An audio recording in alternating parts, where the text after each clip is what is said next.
Well, the EU, no, it's not. The EU has been very tough over the years. I always say it was formed to really do damage to the United States in trade. That's the reason it was formed. It was formed with all of the countries from Europe, I guess most of them, not all of them, but most of them.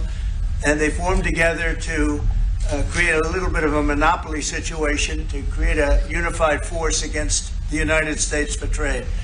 So they have NATO, which is largely the same countries, and they took advantage of us dollar-wise and militarily until I got there. You know, I was able to get $600 billion from NATO, where they paid NATO because most of these nations weren't even paying. We were paying for NATO, so we're paying them to guard them militarily, and they're screwing us on trade. So that's not a good combination.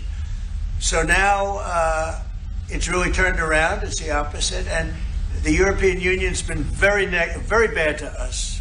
They don't take our cars, like Japan in that sense. They don't take our agricultural product. They don't take anything practically. And yet they send millions of cars in a year, Mercedes-Benz, Volkswagen, BMWs. They're sending millions and millions of cars into the U.S., but we don't have a car that's been sold to the European Union or other places, but let's go for the European Union. And it's not going to be that way. It's got to be fair, reciprocal. It's got to be fair. It's not fair. We have a deficit with the European Union of $350 billion. And it's going to disappear fast. And one of the reasons and one of the ways that that can disappear easily and quickly is they're going to have to buy our energy from us because they need it. They're going to have to buy it from us. They can buy it. We can knock off $350 billion in 1 week.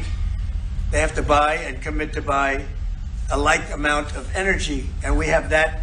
You know, we have more energy than any country in the world. I don't know if you know that. He knows everything, but the one thing he may not know, we have more energy than any country in the world. We have more of every kind of energy, every form of energy, from oil and gas to coal. And people talk about, I call it beautiful, clean coal. As you know, Germany is opening up a coal plant a week. They tried the windmills and it didn't work. They tried all the other solutions and they were ready to go out of business. Now they're doing a coal plant a week. China is now up to 2 coal plants. They're opening 2 major coal plants every single week in China, all over China, and that we're not allowed to use coal. Well, we have clean, beautiful coal more than anybody else. We have oil and gas more than anybody else. We have the most energy of any country in the world, including Saudi Arabia, including everybody, by a lot. And I took it to number 1. We were number 3, and I took it to number 1 during my administration.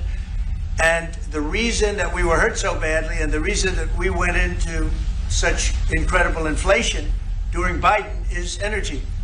It was also their bad spending, but energy, because they played around with this incredible thing that we had built, this administration had built, and the energy costs went through the roof. And when that went up, everything else followed. Now, if you look at what's happening, you're going to see this today. I said we're going to try and get groceries down, right? An old-fashioned term, but a beautiful term. Eggs.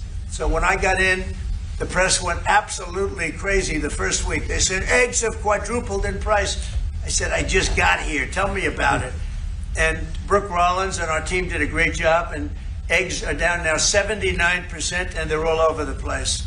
And this was a problem that somebody else would have taken a long time to cure.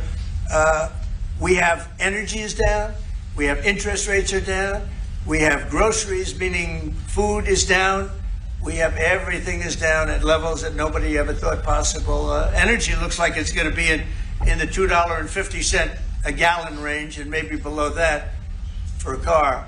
So for gasoline. So we're really doing amazing. I mean, we're cutting prices because prices got so high, people couldn't live. I mean, the prices for groceries, the prices for standard groceries, standard things were going through the roof. They couldn't live. And now those prices are coming down.